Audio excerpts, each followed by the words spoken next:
Magandang gabi mga kaibigan, mga kapatid, kapamilya at mga kapuso. So, naghahanap po ba kayo ng masasakyan na pwede sa mga paahon na kalsada? Ito na po ang bagong upgraded na 4-wheel e-bike. Version 5 na po ito yung JD10 namin. So, ang kagandahan po nito, yung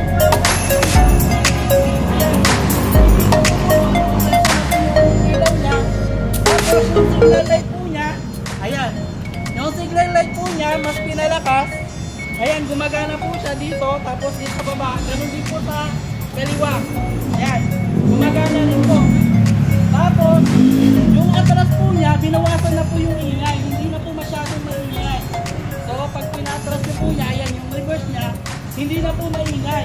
So, kung halimbawa yung nasa subdivision kayo, yung mga kapitbahay nyo, hindi na magigising dahil sa ingay ng atras niya.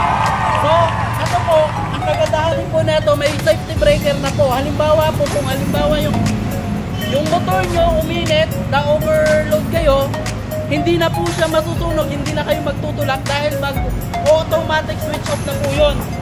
So, ayun po, ang kagandahan din po nito, dahil meron po siya, ayan, yung compartment po niya, ayan, hydraulic na siya. Tapos meron po siyang backlight dito sa may ano niya, sa may roof niya. At kumpleto na rin po yung yung trapal niya. Paikot po 'yan, kasama na. At ito pa ang additional po dito, ang kagandahan nito, merong hawakan ng bata. Ayan. Pag yung bata nakasakay dito, kaya matanda, o kaya pag halimbawa yung buntes, mga anak na meron siyang hawakan. Di ba? Ayun po ang kagandahan dyan. So, ano pa hinihintay nyo? Ang version 10 po. Tapos, ito pa po yung yung busina nyo po. Ayan. Busina na po ng motor. Hindi na po yung pag-e-bike lang. Yun po. So, ano pa hinihintay nyo? Bili na. At meron pa pala, mga kapatid, ito pa pala. Yung gulong po niya, ayan, meron na po siyang rubber na protection. Hindi na po kaagad-agad kakalawangin dahil meron na pong rubber protection. At saka ang speed po niya, yan, nasa 45 km pataas na po. 45 km per hour na po. Yung motor po niya, 1,000 watts and then 2,400 po controller niya. Then, ano pa hinihintay nyo?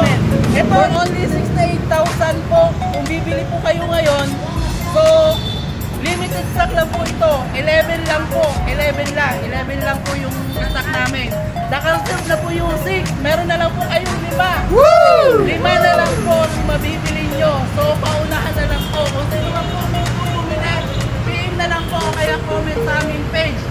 JD Super E-Bike sa Quezon City at saka meron din po kami branch sa Taguig. Dito po sa Quezon City, sa harap lang po ng Walter Mart, The Junction, Novaliches, Quezon City. Ayun po. Maraming salamat po. Bye-bye!